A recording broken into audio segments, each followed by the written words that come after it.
All right, so we're back, Austin and Sam, and I'm leading us off because last time Austin led us off. And he recently went to a Weightlifters Paradise, Greg Everett's gym, for a week-long seminar and learned an immense amount. And so we're going to talk about that today because I'm curious. I want to know what he learned. I'm sure there's things that he wants to ask me as it pertains to weightlifting for CrossFit and how that intersects with the weightlifting world. So we'll get into that. But some housekeeping before we get going. As you all might know, if you're listening to this, training camp in Hoboken, New Jersey, Austin's gym next Oh month, yeah. July 26th, 27th. If you are interested in going, we can put a link in the show notes, or you can reach out to us and we can give you the details for that. Love to see you there. And I also am going to do a camp in Belgium in October. So for the Europeans who are listening, be sure to That's come to right. that one. We don't have a link yet, but if you are interested, save it on your calendar and we'll get it live here in the next few weeks or so. So just some little plugs to begin. But with that being said, let's talk about weightlifting. So All I know right. you had a question you wanted to shoot us off with. Yeah, so Yeah. perfect. All right. Hello, everyone. Good to be back with Sam. And we'll start with, a real comment, real question, give you some backstory. So, I have been Sam's client for almost 3 years now, which is crazy, but that's another story. Time flies. And when I visited Sam in Arizona probably about 2 years ago, Sam was watching me lift in my lifters, Olympic lifting, weightlifting shoes, and he was like, "Yeah, you should like. Why are you doing that? You have good mobility." I forgot what you said, but you were like, "You probably shouldn't wear those for X reason." And I trust Sam because he's my coach and my friend, and I said, "Okay, I will lift in CrossFit shoes." And from that point, I lifted in CrossFit shoes very well. Still, like I still have continued to PR and get stronger in my lifts, in my opinion, have still gotten better. And lo and behold, I sign up for Greg Everett and Amy Everett's Catalyst Olympic Weightlifting Camp, and I get an email a week out saying, we're so excited. This is from Amy.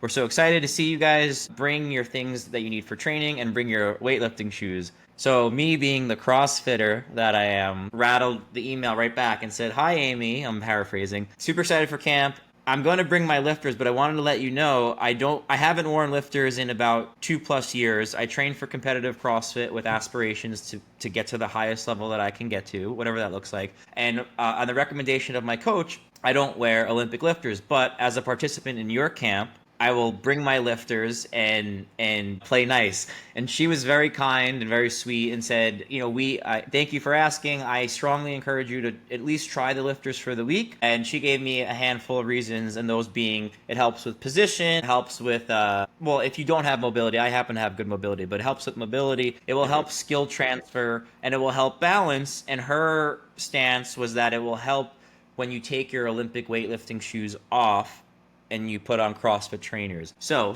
that was a little backstory, but the Hmm. question is for you, Sam. Yeah. Hearing this, lifting shoes versus non-lifting shoes, or trainers versus Olympic weightlifting shoes for clients for those Yeah. competing in CrossFit. Yeah. Yeah. That's great. Well, I think I've softened my position from where I was maybe 3, 4 years ago. So to give Mm-hmm. context, when I started weightlifting, what would that have been? 2009, 2010. I saw that, they wear a special shoe and everything. And so I remember buying my first pair of Adidas and wearing them at the USC weightlifting gym, or the athlete gym rather, and wearing them on the platforms, slapping the wood, making that noise. Ah, it felt so good. Yeah, yeah, yeah. But then, as you get into CrossFit, when you start doing lifting and box jumps or burpees, because a weightlifting shoe is usually a little bit heavier than a regular Mm-hmm. CrossFit training shoe, it becomes a little of a nuisance with performance or doing double under, or if you have to run and do squat snatches or thrusters, like there's certain combinations and situations where it doesn't lend itself to being helpful. If anything, it actually makes things worse. Mm-hmm. So, and then the other thing I started noticing personally was when I would squat or do squat variations outside of controlled weightlifting, the positioning wasn't as smooth and as crisp. And I almost felt like my balance wasn't as sharp. And so Mm-hmm. I could see that there was a disconnect between how I was lifting with the shoe, with the snatch and clean in a more controlled environment versus when I would lift with a Reebok Nano, and I was doing other things. Other thing I noticed was my knees would get more aggravated if I was doing a lot of squatting in a cycle, because with the weightlifting shoe, one of the things it does is it allows you to load the quad a lot more because you're a lot more upright. You get more of an angle at the shin, which allows the quad to be more engaged. And so the knee can get overloaded potentially. There's a lot of factors that are going to influence that. Yeah. And so I was getting some knee issues. And so then I decided, you know what, I'm going to go back to normal shoes and see what happens. And so I started squatting in normal shoes again. And the knees started to clear up. I felt like I was getting into my hips a lot more when I squatted. And then when I would weightlift, I felt like I wasn't hindered if I had to get out of my shoes to go to flats. And so then I just started solely lifting in flat shoes. And I think part of it too was around that time Rich Froning was only using flat shoes to lift. And people would Yeah, always be like, sure. Bergner would be like, I can't believe you're wearing this. Like, well, I lift fine and I feel good here. I don't want to wear those shoes. And it's like, all right, cool. So that probably partially influenced it. And I also too, I didn't want to need the shoe to lift really well. Sure. And my positions were pretty good back then. I had great depth. My ankle mobility was good enough. I was fairly upright. My lifting was pretty good back then, for me at least. And so that kind of set me on the path of like, well, okay, this would be a good approach to take because people need to be competent lifting without that shoe in a CrossFit environment. Mm-hmm. So I started adopting that as a position for a lot of clients. And I think it got more rigid where I was like, you shouldn't lift at all with a weightlifting shoe because Yeah. you need to get good with a flat shoe. And what I mentioned at the onset was I think I've softened my position because if you do have a mobility issue or you just have tight ankles, the weightlifting shoe is going to really help you, and it's worth using that to help improve positions, balance, something you mentioned, technical transfer. Mm-hmm. So I'm more accommodating now with that than I used to be, where I have a lot of clients now that I tell them, wear your weightlifting shoes. Like, it's going to be good for you. You're an exception in a sense because you have really good positions. So I'm kind of ambivalent to it, where I go, if you want to wear them, great. If you don't, that's fine too. Like, it's more like, what's the preference going to be for you? Whereas for some people, it's like, yeah, you probably need to be wearing these all the time because you're so tight. And then I would say some of my more advanced athletes, like Nelly or George, they're very developed and skillful to where they can easily transition between the two with lifting. They won't have problems. But they're more of an anomaly than the norm. Most people, it's a little bit harder to do that. So I try to make sure that if people are going to use weightlifting shoes, they do get a lot of practice without them. And I try to tell them like, hey, make sure don't wear your shoes for this because you need to practice this as well.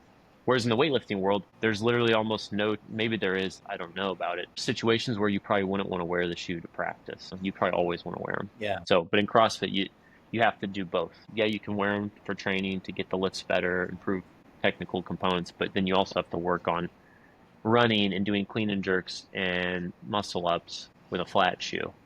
Because if you wear a weightlifting shoe, you're not going to do yourself any favors. Yeah, no, I think I would say that's where I landed on after camp was, I mean, granted, this is only 2 weeks now, but taking that on in stride of my CrossFit work is in CrossFit shoes. That's like not going to change. But and this is a great segue to our next discussion point. What I really loved about camp, and I've always loved learning from masters, and not that Greg or Amy would call themselves masters, but I look at them as masters. They definitely are. But they would never call themselves masters. Yeah. That's a good screen for somebody who is a master. That's like Yeah. the who was that? Was it the guy that played for the Bears way back in the day? But it was like, if you're good, you'll tell people, but like if you're great, others will tell you how great you are, or something like that. Like you don't need to be telling people you're great. Others will let you know. So yeah, so they definitely fall into that camp. Yeah, and I Sorry, mean, and please Amy, continue. so yeah, and also Amy, for those of you that don't know, she does HWPO lift. So the way it works, I was picking her brain. It is a I wouldn't call it a template. I guess it's a mass program, but she's familiar with CrossFit. So she's not like she just like, I don't know what CrossFit is. She programs for Matt Fraser's program. Matt Fraser hired her, so she understands CrossFit as well. And what I took away from her and Greg was like, when it comes to like, if you're doing a Olympic weightlifting for part A or for part B or for strength and the skill of it, use your lifters, get really good at that like that was a huge teaching for me. Was like I came into weightlifting as like I'm gonna be a cool CrossFitter that touches and goes and like watch me do a snap. Like look how fast I can do this. And I left camp like wow, not that I wasted my time. It was not ever a waste of time, but like I'm going to approach this so differently. And I'm going to actually try to make every rep perfect and not try to go touch and go just because I can. Now, don't get me wrong, there's a time and place for that. And if you had me do that for a specific purpose, then of course. But when you have my general strength work, to treat the weightlifting as it's meant to be in its original environment. So that's where I came from with the shoes. And even myself, luckily, I was able to switch and hit a PR in a at their camp, which was fantastic. But I was a little nervous because it changed my setup. So for the past 2 years, I've done probably thousands of repetitions at this point in flat shoes.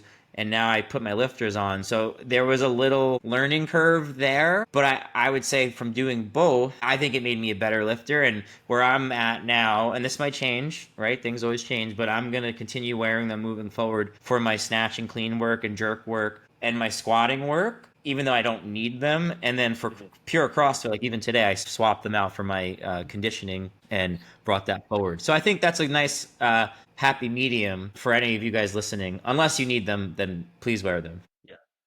Real But that, quick, the quote, yeah, it's Walter Payton, and he played for the Bears, but it says, when you're good at something, you'll tell everyone. When you're great at something, they'll tell you. yeah. So See, there you go. So they're definitely masters. yeah. Anyways, I was going to say, no, it's great. And that's a great segue into the next topic, which was my takeaway. And I think this will be a great, I'll ask you and get your perspective of it. Like what struck me the most as a CrossFitter, right? Like I was the odd man out at camp, was like the skill of Olympic weightlifting and how much they honor those three movements. And it's not like, we're spending 3 hours on just the clean, and we're spending 3 hours on just the jerk, and then we're spending 3 hours on just the snatch, and like the depth and the mastery from the two of I was blown away. Not to plug camp, but what I wanted to go with that was the way that weightlifters appreciate and approach those lifts. I just didn't have that background as a CrossFitter, and usually what we see in CrossFit on the games, and it's still impressive, but you see people doing it as fast as possible, even heavy, right? So even something like 3 wheels on a bar, clean and jerk, like the difference between setting yourself up, getting into an established rack position, being diligent, like just everything was accounted for. And I feel like that gets lost in CrossFit now. We're not training to be Olympic weightlifters. We're training to be good at the sport.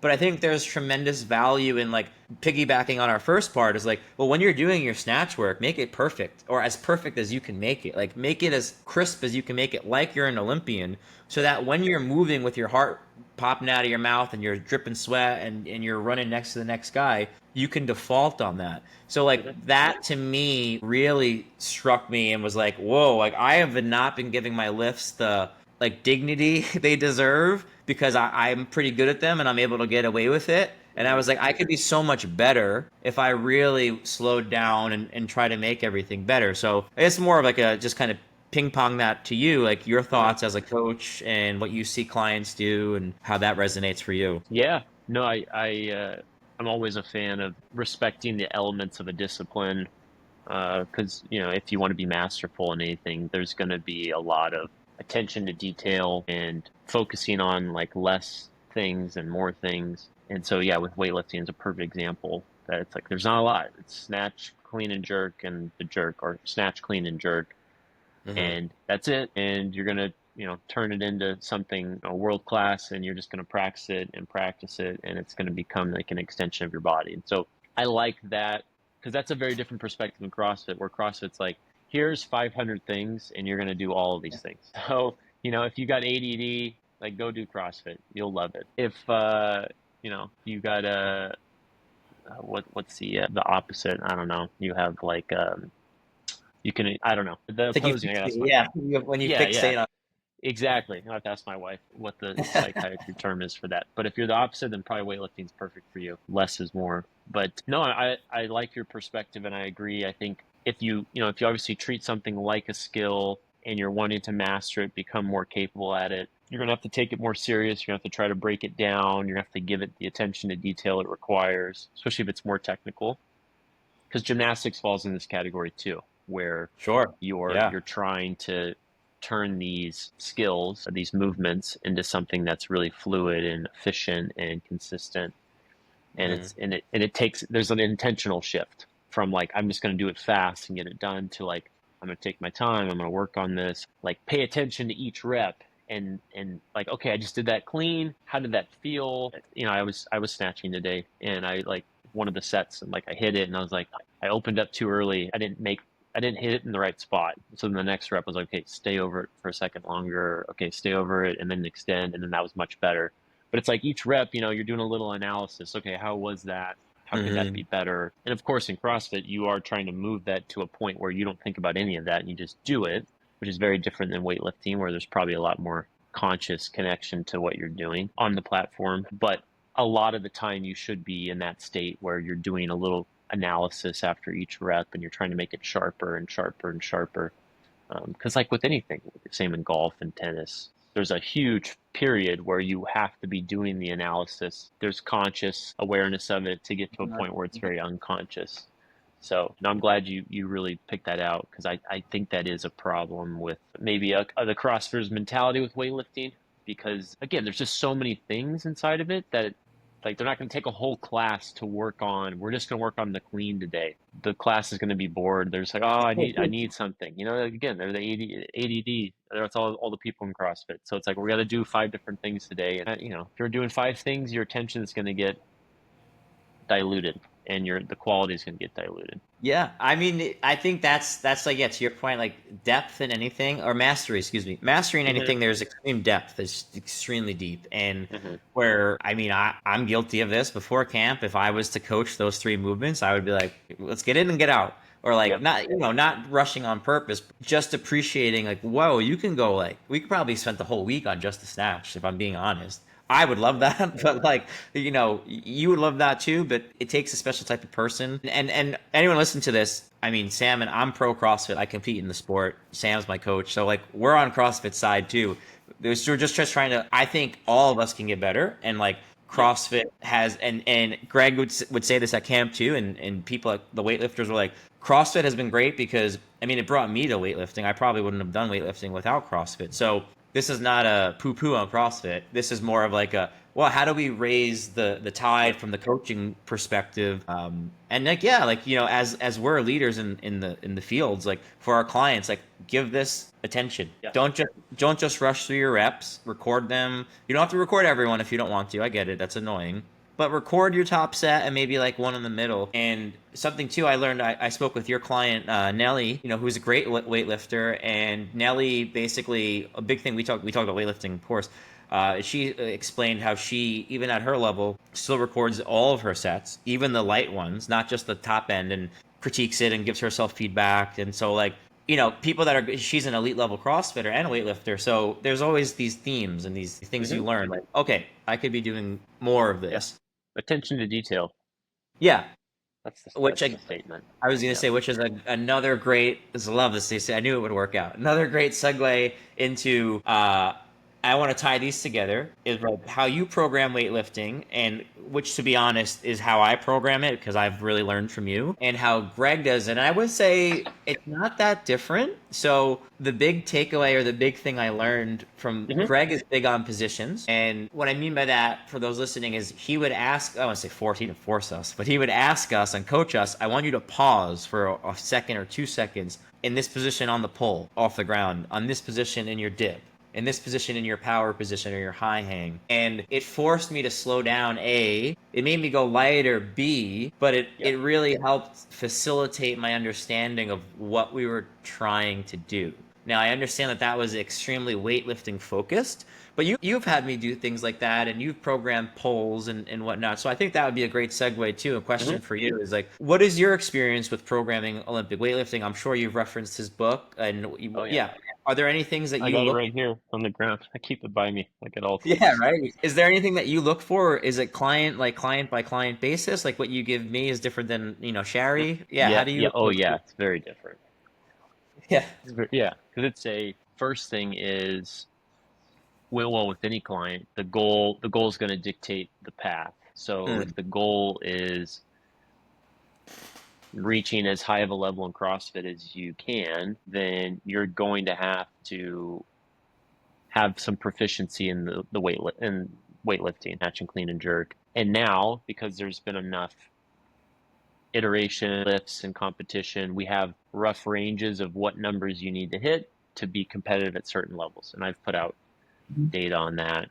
For men, you need to snatch 285 pounds, 130 kilos. Mhm. Ladies need to snatch around 90 kilos, just under 200 pounds. Like that'd be games level. Yeah. And clean and jerk's going to be like 365, 360. So like 100, 160 kilo, 165 kilo clean and jerk. And then for the ladies, 105 to 110. So like 235 to 245 clean and jerk. Like that's peak in CrossFit as of now. It might keep going up, but that's kind of where it's at.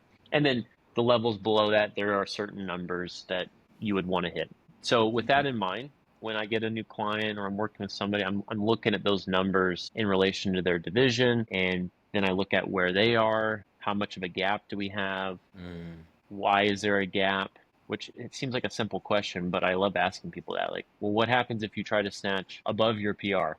How do you miss it? What happens? Is it too heavy? Is it out of position? Is the timing off? What's limiting you when you do get to maximums? Because with the snatch and clean, which is great, they're a percentage of your max squat or your max deadlift. They're a very low percentage. It's a strength speed activity. So the speed element means that there's acceleration, you're moving the bar fast. So strength isn't always as big of a problem as people might think, especially in the CrossFit world. Most people have a lot of strength for those lifts. You're kind of an anomaly where Not me.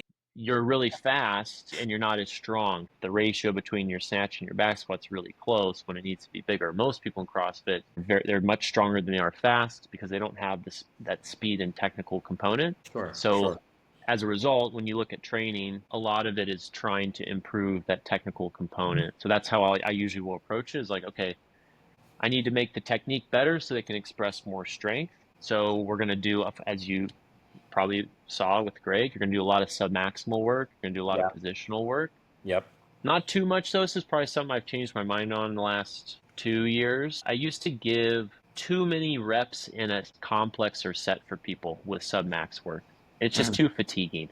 Like if the movement's not great for you, you don't want to be under a lot of tension for a long time. It's just gonna break down. And I was doing that too much. And so now I try to revert to the basic movement as much as possible. And I try to have people practice it with low load and through repetition, hopefully subtle improvements in the position. They're going to get better and better with that. Doesn't mean I don't use complexes or pauses. I still do, but I just try to condense how much work they're going to do in a set so they don't get too tired. Because if you get tired, then your skill acquisition is going to go down and you're not going to get a great adaptation from the session. So I try to make the technique better. When the technique's better, then I'm going to try to stress it a little bit and try to figure out like what's the tipping point for the movement. Because what you're trying to do for CrossFit, you're trying to continually elevate that tipping point. Like, when do you start breaking down with this movement? Is it at 70% of your max? Is it at 80% of your max? At 90% of your max? Because you look at weightlifters, 80% looks almost the exact same as 100%. Like there's almost no deviation. Like they don't break down much. If they miss a lift near maximum, it's like there's just like a subtle little thing they miss. Whereas CrossFit, 80% to 100 could look totally different. And so you're just trying to connect that. And then you start trying to layer in, okay, let's add some fatigue. Let's add some respiratory fatigue. Let's add some muscular fatigue in the upper body. And then like, how do you handle that? So that's, a whole nother layer and level, but that's assuming you've already built that technical proficiency and that buffering of the movement. Yep. Because, if you look at your own training, like it was probably a while until I started giving you more challenging weightlifting with other things. I'd have to look, but we probably spent a decent amount of time performing the lifts, trying to get them better, get stronger, and then start like integrating it with other things and really stressing it. And now I'd say this year you're doing it a lot more because it's necessary given where you're kind of at with your training. Your numbers are good, they'll keep going up, but now you need to get better at snatching and cleaning while doing other things. It's like the next stage. Yeah, and well, just to connect everything, and we're gonna keep raising, to quote you, the floor Yep. right? A minimum. And part of that is technique work. And yes, I need to get stronger. I don't know if I'm lucky, but what holds me back in my weightlifting is strength. Like my technical, Hmm. I work really hard on it. Don't get me wrong.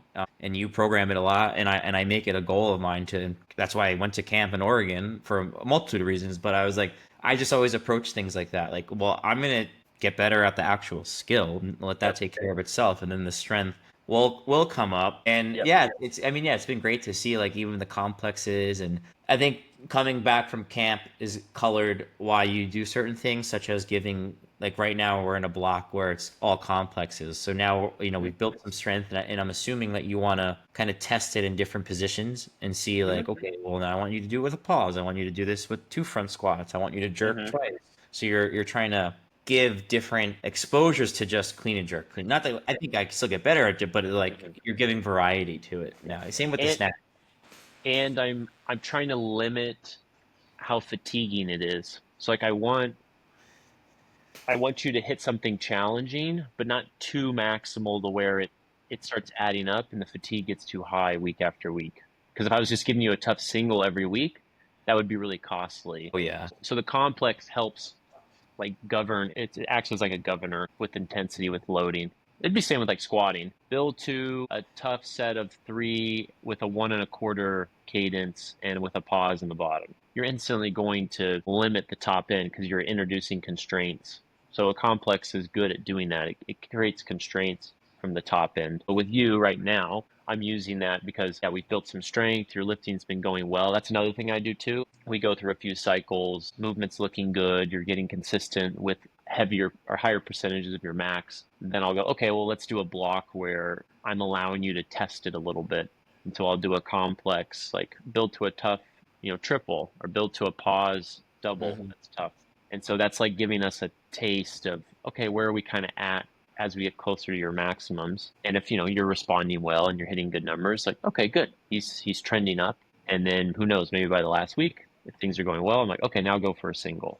It's like just the last week we're gonna go for a single, and then we'll see what happens. So Yeah. Oh, that's that's one of great. the pieces of it. Yeah, and I would say on that note, in programming world and context of training, something we wanted to talk about today was doing double sessions. So that was new at camp. At camp, we trained twice a day, every day besides the last Saturday. So we did about like 14 sessions, or at least 12. Let's see, How long were each session? Like 2 hours, hour and a half?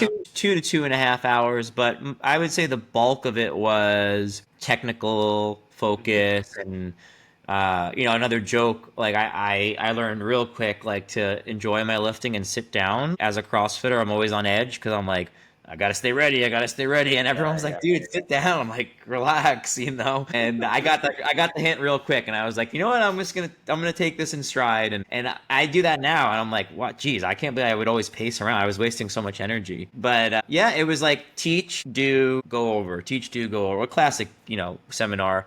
And Greg and Amy would tag team and go back and forth. One would coach and one would Nice. watch, and vice versa. But yeah, I mean, it was a lot. And I'm someone who's pretty trained. I like to think I'm pretty trained, but I don't train twice a day. I train probably like, 6 days a week, anywhere from 90 to 2 hours. And I mean, I got to the end of the week and I was pretty smoked. So it was different, and it was cool to see a couple things. I was like, wow, you could do these back to back to back. Like for example, we front squatted on like a Wednesday and then back squatted on a Thursday, and I was like, I never what? You're not allowed to do that, right? So that's much different. We broke up the jerk versus the clean on one day. So like AM was the clean, PM was the jerk. Another day was snatch technical work in the morning and like snatch moderately heavy, so like a double. That was about as heavy as we went. So yeah, I would say curious to hear your thoughts. Obviously, a CrossFitter doesn't need a weightlift twice a day because we need to work on a million other things. But yeah, training twice a day was there's two things, and something that you would tell me too. Like you need to get used to kind of ramping up and ramping down, ramping up and ramping down. I was not Yep. used to that.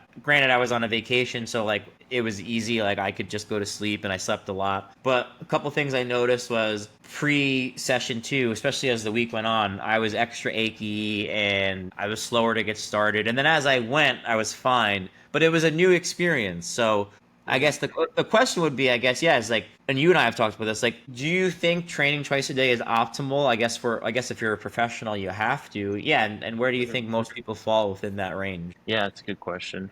Well, most people, training twice a day comes down to, do you have the time for it? That's to start.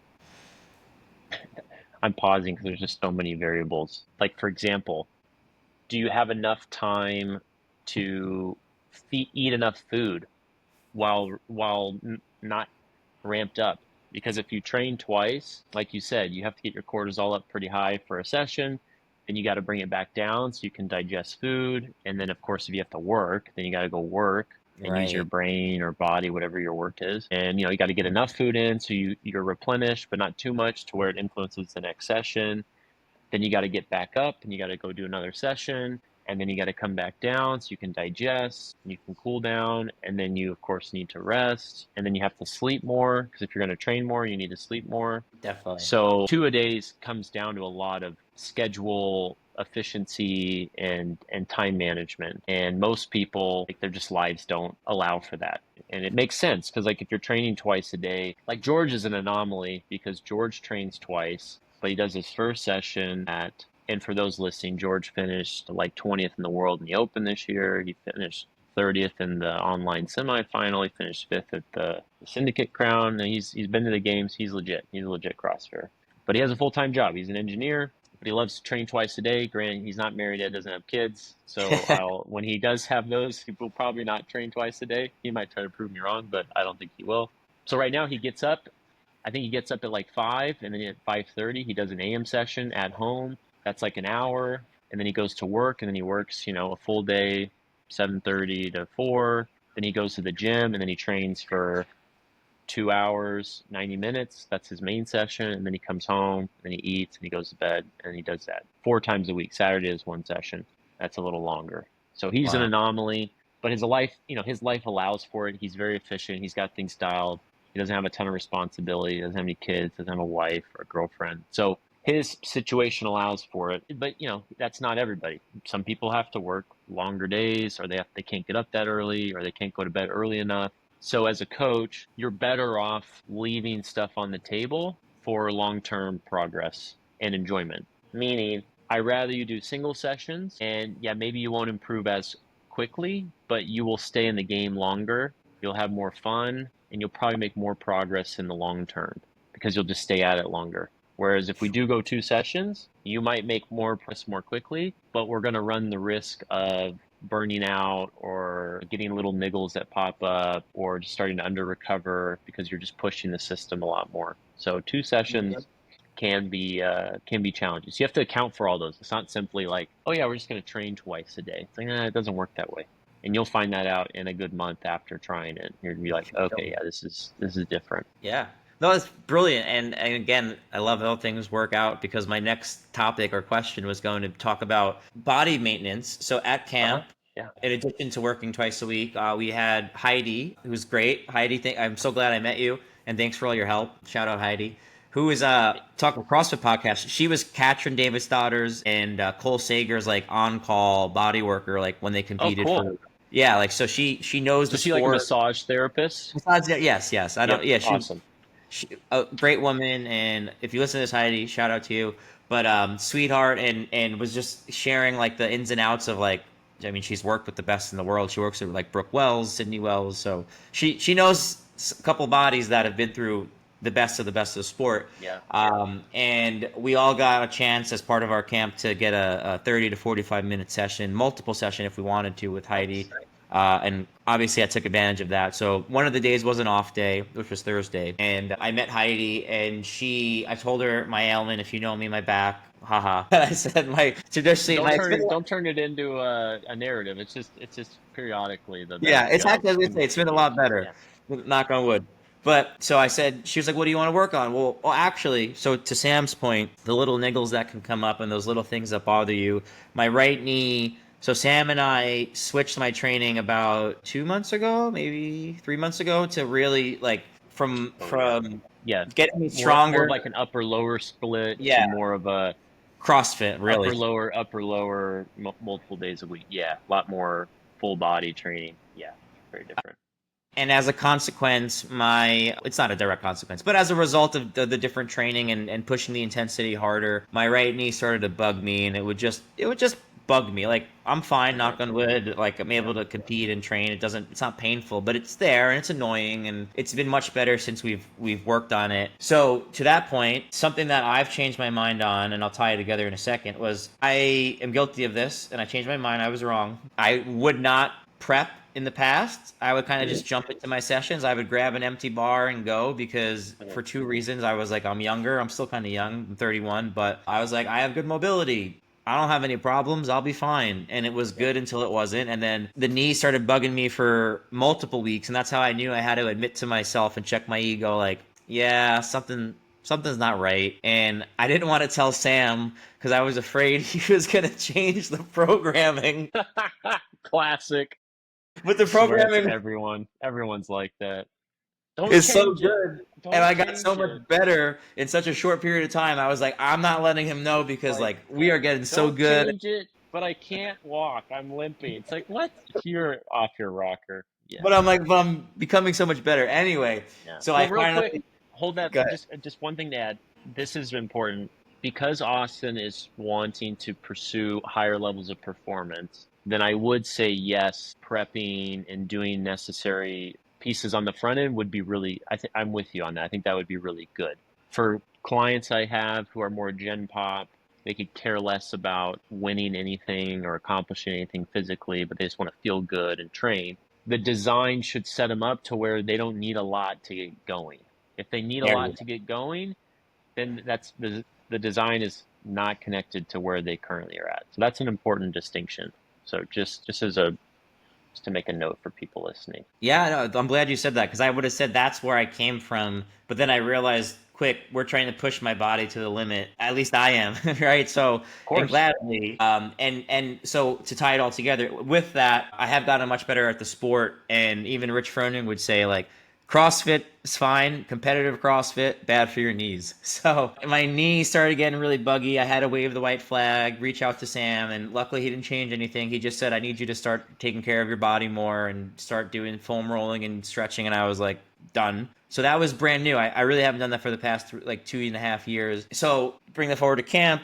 My right knee started bugging me again, just the same old. And I went to work with Heidi and I said, hey, my right knee gets a little achy. And then I actually didn't tell her about my back. She just started giving me a full body kind of work. And then she was like, does your back get really stiff and tight? I was like, yeah, why? And she's like, well, your QLs are locking up, and as a result, your QL locking up, your lats get really stiff, and now your hips don't move independently. They kind of just like become like this one block. And she's like, so what probably happens is that as that gets really tight, it starts to pull in your QL, and then your QL just does a lot of the work. And I was like, that's exactly what happens.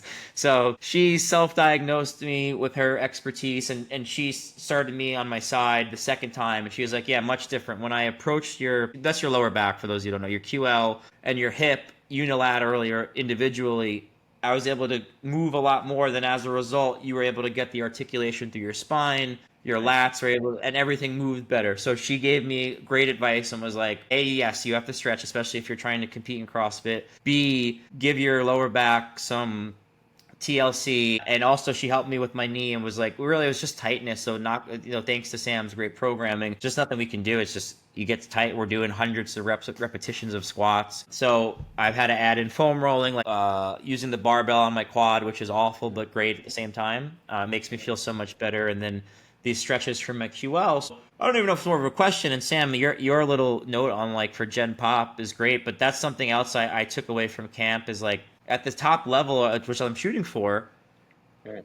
I've had to make more and more sacrifices, but I want to. But I've had to prioritize sleep. So exactly to your point, like that, I have to sleep. I have to foam roll. I have to do these stretching, or I don't, and then I get hurt. So that was also really cool to see. Is like at this high level, saying like, okay, like, well, Maddie Rogers is Olympian. She works with Amy. Like she has PT work. It's not that she doesn't train well. Like she's an Olympian. So that was cool. I don't know Yeah. about any thoughts or any color you want to add to that. Yeah. Oh, yeah. I mean, anytime. I mean, even me running for intensely over the last couple of years. Well, I use that term loosely because I was preparing for a half marathon, but like my knee was getting a little hot as I was building the volume because it was the most volume I've ever done running, Sure. building up to it. The reality is, if you're interested in physical performance and you want to push it a little bit, you'll probably run into some little things with the body, whether it's a knee or a shoulder or a back or a hip. Like you'll get a little feedback, and that's okay. It's almost impossible that you're going to navigate your physical body without little Mhm. setbacks. So the key is when they happen, getting on it, giving it the attention it needs, making adjustments, whether it's with training or soft tissue work, to put yourself in a better spot going forward. So I usually try to let clients know that when they, especially those that are going after performance, like if you're going after higher levels of performance and you want to push yourself, it's inevitable that you're going to have things that are going to flare up because we're trying to, you're trying to stress the body to push to new levels. Like, you're working against what the body wants, Sure. and so it's inevitable that something's going to come up. But that doesn't mean it precludes you from continually going after it or it being even worth it. Because to your point, you mentioned there not too long ago, is Rich's knees are horrible, Ben Smith's knees are horrible, Scott Panchik's knees are horrible. I mean, I think that gets lost in the media, in the community. I think people look past that.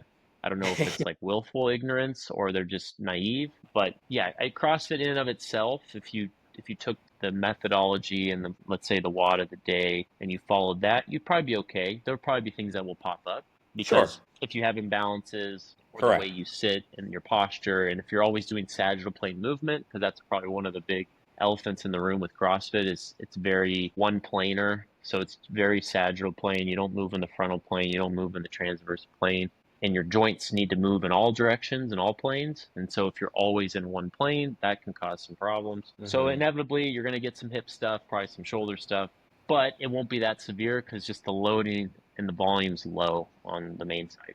But if you are going to push it and be competitive, then you're going to run into some things. So that's, it's par for the course. And that's with all high level sport, even golfers. Golfers have a lot of back Sure.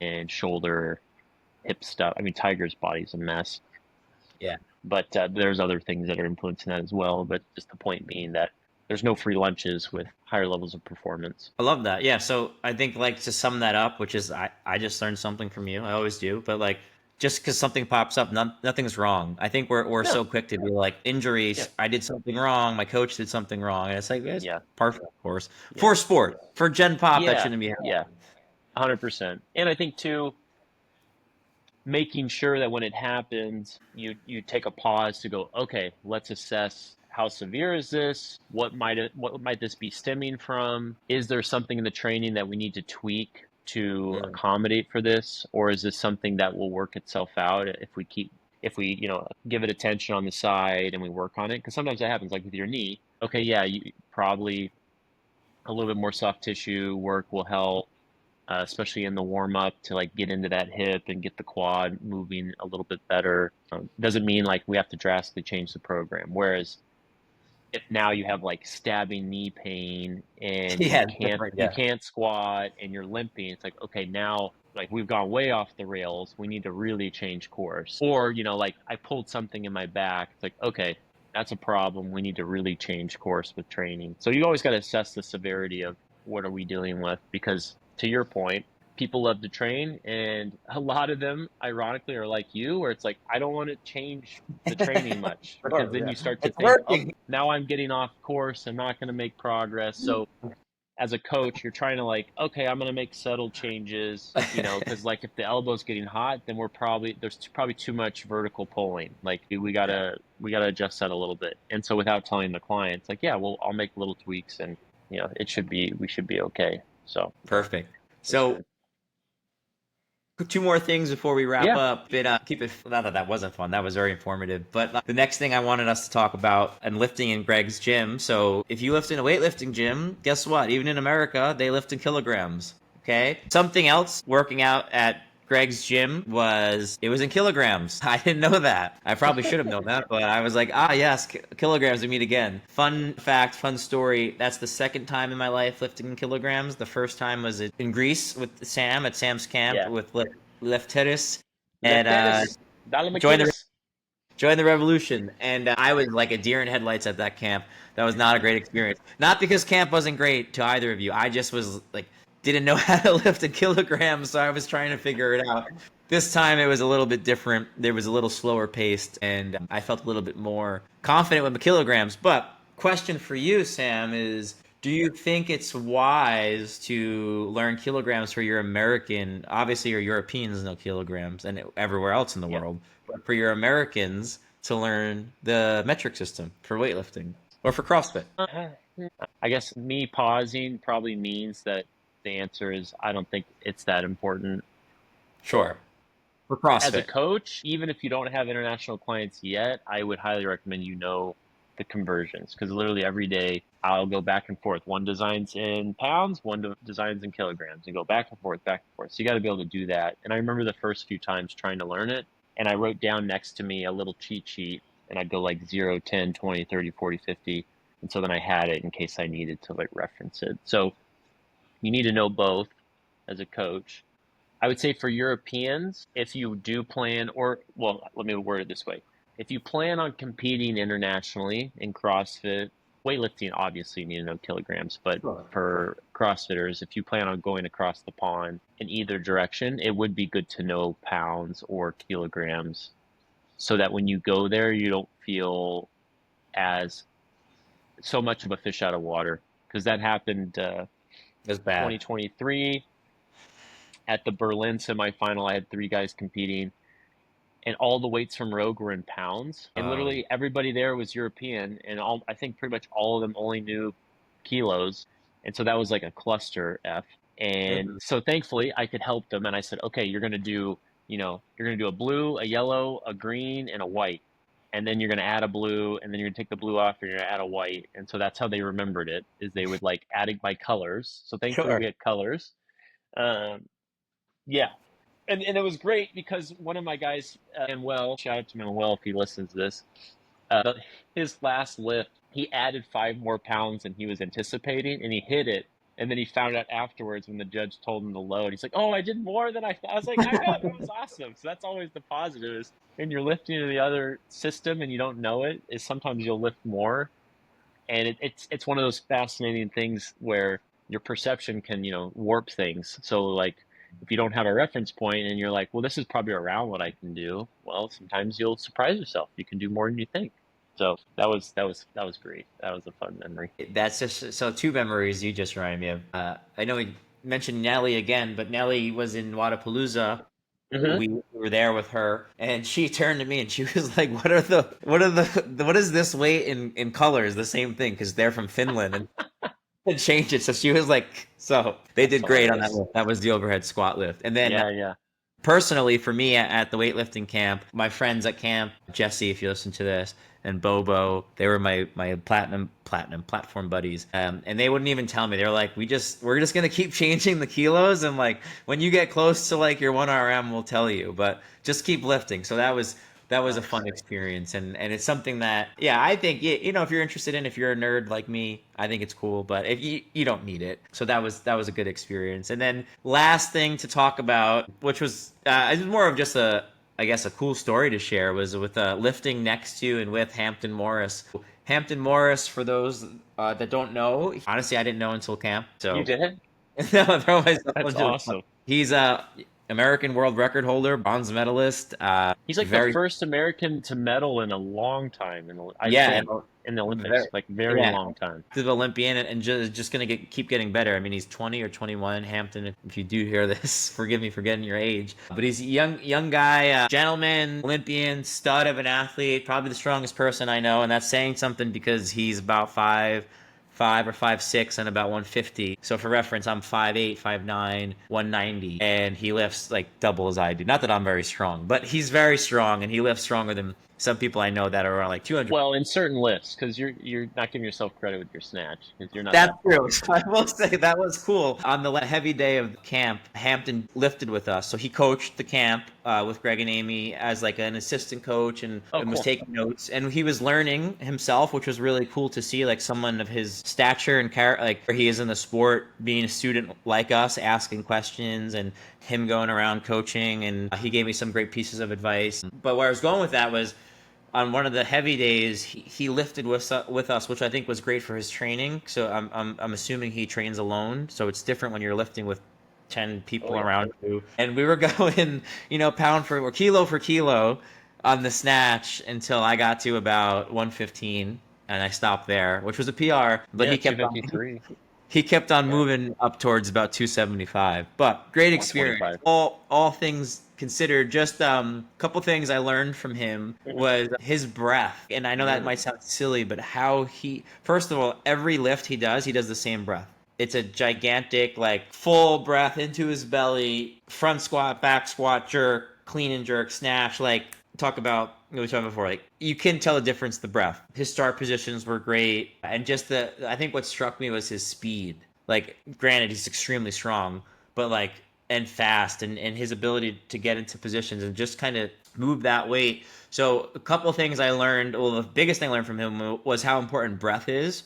And I don't think many people, myself included, we take a big enough breath. Like I generally just go, and that's not really doing much. Like you want to get as much air. Well, obviously context dependent, but if you're going for a really heavy lift, trying to really create your internal weight belt, you can use a weight belt, of course, but with your diaphragmatic breath, Valsalva breathing, right, and really like taking a massive breath, even to how he unracked the bar. So he would take a big breath, unrack like 400 pounds, take a step back, breathe, exhale, unrack, and he didn't even do a rep yet. So I think that there's just so much to learn. It's like, well, he's just front squatting or he's just back squatting, but it's like, whoa, like how does he approach it? So that was really awesome, and I think that's just something that you can only learn by being in a gym like that. Yeah, and then also just like I guess the resilience too and the tenacity, and I know you have your thoughts on this, but watching him miss lifts, and it's not a dig at him, but like, no big deal. He just did it again, and this is a world record holder. So I think there was a lot to learn there about like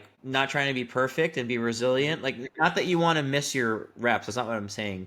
But when you inevitably do, because you will, we're human, it's not a big deal.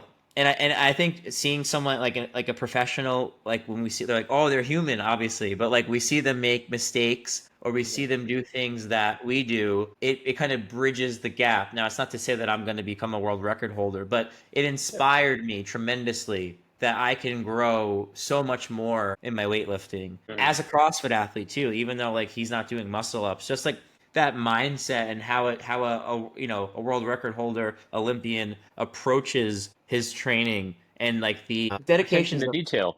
yeah, exactly. And focus. Like Yeah. like no one was even in the room with him. So there were just so many things that, and even when, in one of your camps you had Colleen, right?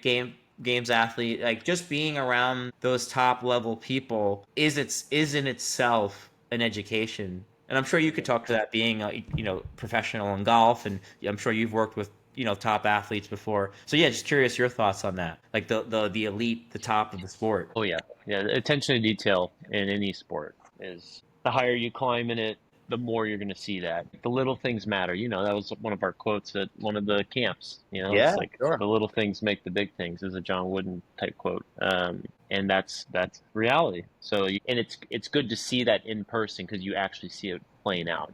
Like you see, oh yeah, the breath, the placement of the bar, the mannerisms. There's probably a consistent like routine that he does before the Yes. lift or how Yes. or he Yes. does Yes. after the lift, just like in golf, like the pre-shot routine, you have a post-shot routine, and that like it's that's helping you like facilitate a flow state because you're getting into like this automatic execution. But with weightlifting where you slow it down, you can really leverage that because you can like get into your thing. You'll see people the way they grab the bar, the way they tension the hips, and you can use that with a lot of things, and it's not just weightlifting with other pieces of training. So I think that's a good takeaway for people is trying to adopt a greater sense of attention to detail with your training. to something you mentioned earlier, like paying attention to the reps, analyzing the rep, reviewing it, filming it. Filming is really important. Being able to watch visually, because you might think and feel it one way, and then you watch it and you go, oh, that looks different than I think. So now let me try to adjust that, especially with things you're trying to dial in or become more confident with. There's a lot left on the table people don't think about because they're just too busy trying to rush through everything and get to the next thing. And I fall victim to that too. It's, that's part of life, but trying to resist that if you're trying to maximize performance and your outputs in the gym. You gotta honor the required attention to detail that it's asking for. Yeah, and just to finish that thought, I'm reading a book by Bill Belichick, and great book, Art of Winning. I'm really enjoying it. And he talked about it new? Yeah, it just came out. It just came out like a month ago. Oh, cool. How like star players, so in this case, high performers, the 1%, the professionals in sport, they raise everyone up with them. And he's at the NFL, so everyone's a professional. He's talking about the best of the best of the best, how like their just presence in the locker room brings everything up. Or like a Tom Brady, like he changes everyone around him. And I think exactly to your point, he's like, we don't have to be that Tom Brady or Hampton Morris. I mean, it's great to aspire to be excellent, but just being around him raised my game of just watching, like, whoa, oh my god, like there's such detail and like precision and then like Greg and Amy, like not that they were lifting, but their coaching, I was inspired. I was like, I'm still lit up of wanting to coach even more, of just like, wow, like that's coaching. Like top notch coaching inspires you, and you're like, whoa, I want to do that when I coach my clients, and I want to pay. So yeah, I think that's a great kind of end to like all of this to say is like, go do new things, go learn from different people in different disciplines. And the trip was great. I'm glad that we were able to hash it out. Are there any last thoughts or anything on weightlifting that you'd want to share, or do you feel like we kind of covered everything there? No, I think that was good. I think we're over a little over an hour, so I think we got a lot of good stuff in there. But Sure. yeah, it was great, and I'm glad you had a great time. It sounds like there's a lot of great takeaways. I'm a little jealous that I didn't come with you, but maybe next year.